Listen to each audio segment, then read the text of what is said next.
Langit Timur Tengah sekarang bukan tempat bagi bintang-bintang, tapi medan laga pesawat siluman, rudal balistik dan serangan drone bunuh diri. Israel muncul dengan operasi Rising Lion menghantam tempat-tempat strategis di Iran. Lalu, Iran membalas dengan sandi Operation True Promise 3 meluncurkan rudal-rudalnya. Dan untuk pertama kalinya, kita melihat sistem pertahanan Israel tidak bisa banyak bicara. Iran berduka, Israel berduka. Kita sedang menyaksikan kehancuran yang direncanakan. Tapi, ini belum selesai. Minggu dini hari tanggal 22 Juni, Amerika Serikat resmi turun tangan bukan lagi untuk dukungan logistik, tapi aksi militer langsung yang diberi nama Operasi Midnight Hammer. Serangan udara jarak jauh yang menyasar 3 situs nuklir utama, Fordow, Natanz, dan Isfahan. Trump menyebutnya keberhasilan militer spektakuler. Tujuannya melumpuhkan kemampuan nuklir Iran secara total. Dan untuk pertama kalinya, Amerika tak lagi bersembunyi di balik Israel. Citra satelit membenarkan klaim kerusakan, 6 titik tumbukan di Fordow, 1 lubang besar di Natanz. Bangunan-bangunan di Isfahan hancur sebagian. Iran menyebutnya agresi terbuka, tapi bagi Washington ini adalah pencegahan strategis. Sebuah sinyal bahwa Amerika siap bertarung langsung tanpa proksi dan tanpa basa-basi.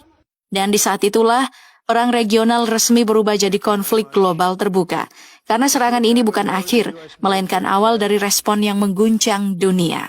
Tak butuh waktu lama, beberapa jam setelah operasi Midnight Hammer, Iran membalas bukan dengan amarah emosional, tapi kalkulasi militer yang presisi dan terencana. Gelombang ke-20 diluncurkan saat matahari belum terbit. Dan untuk pertama kalinya Iran mengakui rudal balistik Hebar Shekan digunakan dalam perang. Rudal ini bukan sembarang senjata. Ia membawa hulu ledak ganda, mampu bermanuver di fase terminal, dan dirancang untuk menembus sistem pertahanan seperti Iron Dome. Targetnya sangat terukur dan sangat simbolis jelas menurut juru bicara operasi True Promise 3. Bandara Ben Gurion, nadi utama keluar masuk Israel, pusat penelitian biologi Israel, yang disebut-sebut tempat pengembangan senjata non-konvensional, pangkalan militer dan pusat kendali di Tel Aviv dan Haifa. Dan untuk kesekian kalinya Haifa terbakar, lalu hening, diikuti reruntuhan bangunan, asap dan kepanikan. Tapi Iran belum selesai. Beberapa jam kemudian, gelombang ke-21 menghantam wilayah utara, tengah dan selatan Israel. Kali ini, drone kamikaze dan rudal balistik ikut diluncurkan serentak. Salah satu serangan menghantam pembangkit listrik di Ashkelon, menyebabkan gangguan listrik besar-besaran di sepanjang pesisir barat. Bagi Iran, ini bukan sekadar pembalasan, ini adalah deklarasi. Kami tahu di mana kamu tinggal, dan kami bisa membuat gelap, lumpuh, dan panik. Kapan saja kami mau. Perang pun berubah wajah. Perang tak lagi soal siapa punya senjata lebih canggih, tapi siapa yang bisa menghancurkan keseharian. Air listrik, bandara, bahkan rasa aman. Israel mulai merasakan ini bukan sekadar perang rudal, ini perang eksistensi. Tapi Iran belum sempat merayakan keberhasilan serangannya. Israel langsung membalas. Dari jarak 2.000 km. Targetnya kompleks produksi mesin rudal IRGC di Shahrot. Fasilitas ini bukan target biasa.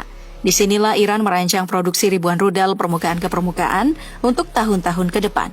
Dengan satu serangan presisi, Israel mencoba menggagalkan ambisi jangka panjang Iran dalam memperluas kekuatan rudalnya. Tapi itu baru permulaan. Israel melanjutkan dengan serangan ke 6 bandara militer di Iran mulai dari barat, tengah, hingga timur. Landasan pacu pun dihancurkan. Hanggar bawah tanah dibom. Pesawat F-14, F-5, AH-1, dan tanker bahan bakar dihancurkan sebelum sempat mengudara. Ini bukan hanya soal menghancurkan jet. Ini strategi melumpuhkan kemampuan lepas landas militer Iran, memastikan mobilitas udaranya sejak dari pangkalannya sendiri. Tak berhenti di situ, wilayah barat laut dan timur jadi sasaran serangan rudal dan drone.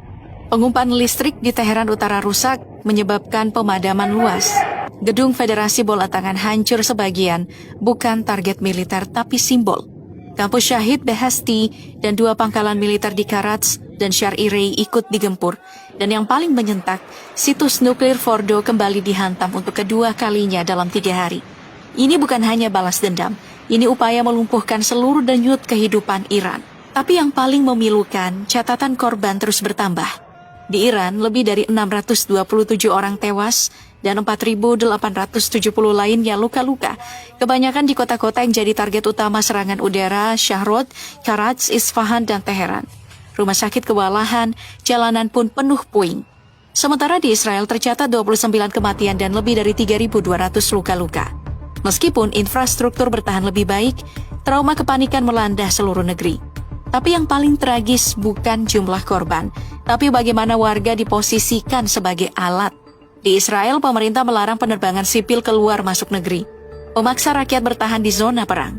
Beberapa laporan menyebut sekolah dan rumah ibadah dibiarkan terbuka untuk menyerap serangan rudal, menjadi tameng hidup demi menjaga fasilitas militer. Di Iran, ribuan orang meninggalkan kota besar, menyebar ke desa-desa dan pegunungan.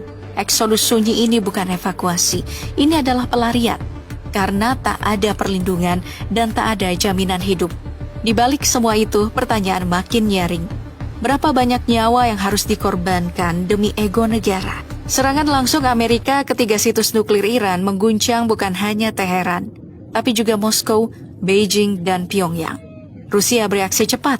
Putin menyebut serangan ini mendorong dunia ke garis yang sangat berbahaya dan menyerukan gencatan senjata segera tanpa syarat. China mengecam serangan sebagai ancaman terhadap stabilitas global dan memperingatkan dampak serius bagi rantai pasok energi dunia. Tapi reaksi yang paling keras datang dari Korea Utara. Pyongyang menyebut serangan ini sebagai tindakan yang mengerikan. Bahkan, Korea Utara mengawasi dengan ketat eskalasi yang terjadi di kawasan Timur Tengah. Ketiganya kini secara terbuka menyatakan bahwa Amerika telah melangkah terlalu jauh mengubah konflik regional menjadi medan gesekan antar blok global. Dan saat Barat mengirim rudal, Timur menggerakkan aliansinya. Panggung dunia pun bersiap menghadapi babak berikutnya yang lebih gelap dan lebih berbahaya. Ancaman pun silih berganti, tapi di tengah intensitas yang terus memuncak, muncul kejutan setelah Iran meluncurkan rudal ke pangkalan militer Amerika Serikat di Qatar. Donald Trump tiba-tiba menyerukan perdamaian. Ia mengklaim bahwa gencatan senjata telah disepakati antara Iran dan Israel. Namun, kenyataan di lapangan berkata lain. Serangan masih terjadi. Rudal masih diluncurkan. Kota-kota masih bergetar. Di balik layar, Iran mengubah taktik. Bukan lagi penyitaan kapal tanker seperti dulu, tapi kini gangguan GPS massal. Lebih dari 1.000 kapal per hari mengalami distorsi koordinat di sekitar Selat Hormuz, jalur utama ekspor minyak dunia. Skenario ini mirip dengan taktik Houthi di Laut Merah. Taktik yang selama 1,5 tahun membuat repot Amerika dan sekutunya, dan kini akan ditiru penuh oleh Iran. Selat Hormuz mengangkut 20% dari total perdagangan minyak global. Jika jalur ini lumpuh, dunia akan merasakan dampaknya secara langsung. Harga minyak melonjak, pasokan tersendat, krisis ekonomi membayangi. Namun yang paling mengkhawatirkan, Iran resmi menangguhkan kerjasama dengan IAEA. Ini artinya tidak ada lagi inspeksi, laporan, atau pengawasan atas program nuklir Iran. Dunia kini buta. Apakah Iran sedang membangun bom nuklir? Berapa jauh progresnya? Di mana lokasi pengayaan terbarunya? Tanpa pengawasan IAEA, Iran bisa melaju dengan senyap. Dan jika itu terjadi, maka gencatan senjata ini bukan langkah menuju damai, tapi hanya jeda menuju rencana yang lebih besar.